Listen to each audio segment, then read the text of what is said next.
I want to urge all Rockets fans to take a big picture view of this Rockets team right now. Ime Udoka still laying the foundation. It's going to be all right. Next season going to be a movie. We're going to get into it in a second. But before we do, make sure you hit my like button. Quit coming to my house and I'll wipe your feet.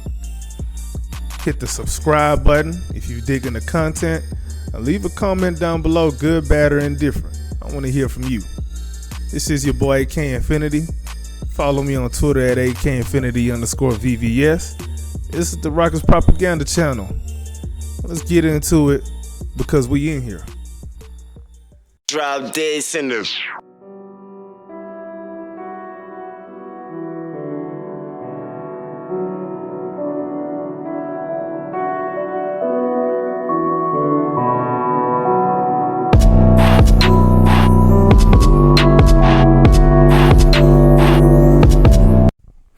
Real quick, man.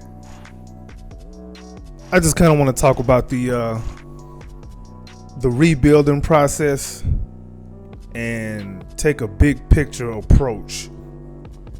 I know as Rockets fans, we kind of impatient. We kind of got excited to that strong start of the season, which I think was the worst thing for our fans. If you think about it, if we would have still had the same record we have now but didn't get that strong start and those wins were kind of spread out a little bit more, would you look at this team any different? Yes, you would. You'd probably look at it a whole lot different and still take a big picture approach. If you look at the Oklahoma City Thunder, who we currently getting smashed by, well, not smashed, we currently getting beat by. They just got more talent. And they've been together. Well, the coach has been with SGA the longest. So peep this. They got their best player 4 years ago. Or 4 seasons ago. In 2020, they traded for Shai Gilgeous-Alexander. And no, I lied. They got him 5 years ago. But in his first season with the Thunder, they had Chris Paul. That was still under Billy Donovan, but they had Chris Paul. And Chris Paul laid a foundation into SGA. And Lou Dort, by the way. Those are the two remaining guys from that team that we actually beat in the playoffs in 7 games. So you got to look from 2019-2020 season up until now. They hired Mark Daigneault in 2020. Since you can argue from 2019-2020 season that they've been laying this foundation, but let's say at the same time, you could really say 2020-21 season when Mark Daigneault got to Oklahoma City. And he's been with SGA since. He's been with this Thunder team since. Their rebuild has been going so good. They had to cut players for playing too well when they were trying to tank. Their rebuild is going so good that you don't even notice how bad of a pick Josh Giddey was. Imagine if they would have took Franz Wagner instead of Josh Giddey at pick number 6. I think it was number 6.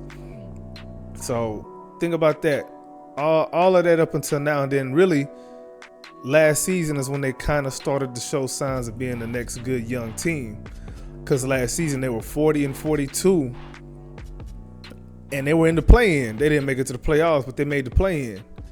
And then now you kind of see the fruits of the labor of all them years since 2019-2020. You kind of see the fruits bearing right now. Number 1 in the Western Conference right now, with still a young nucleus of players. Their third best player, whoever you want to say it is, whether it's Chet, whether it's Jalen Williams, is better than our best player, whoever that is. It's probably Sengun. Somebody else might favor Fred. I don't know why you would, but Sengun's been our best player. But would you honestly to yourself say that Sengun is better than Jalen Williams? I wouldn't. Would you honestly say Sengun is better than Chet Holmgren? I don't know about that. This is not me trying to bash anybody on the team. What I'm saying is we got to take a bird's eye view. zoom out some, and realize this is Ime Udoka's first season of trying to. Right now, Ime Udoka is using this season the way I'm seeing it. He's using this season to lay the foundation that's going to carry us forward to being a great team down the line.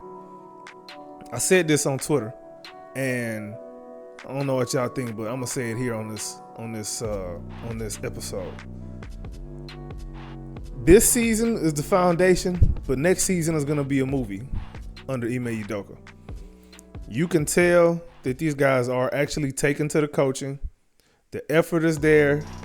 The intensity for the most part is there. It kind of wanes here and there when they kind of get down and go, go down some, and other teams make a run. But the intensity is there because we come and we fight back. A lot of times we fight back. How many times have you heard Ime Udoka say at the end of a post game presser say, "If only we started the game with that kind of intensity." That's kind of been what our problem is. I know we could talk about rotations, we could talk about players, whether they're developing or not, and this and that. But we had 3 wasted seasons of Stephen Silas where they was just out there just doing anything from game to game. They had no identity. I could say that the Rockets do have an identity right now. They play hard, they hustle on defense. They're still a top 10 defense. Despite a lot of high scoring games against us, we're still a top 10 defense. You know what I'm saying? IQ has improved from early season till now. I can say that. Guys kind of know what to do a little bit more now.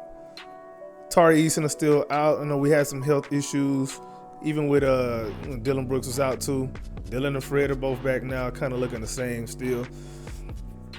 But just take a big picture overview of this, man. I wouldn't be too down after losing to the Oklahoma City Thunder, the number 1 team in the West. We're on the road. We really fought with them up until the last 4 or 5 minutes when Ime Udoka kind of called the troops back. I'm still watching. The game's still going on now. The game not over with. I'm still watching the game now, and we got the reserves. When you see Jock Landale in, the game over. But, you know what I'm saying? Just think about where we were last season at this point. Look at where we are now, and just check out the strides that we've made. We've made some big time strides. Now, I say all this to say this.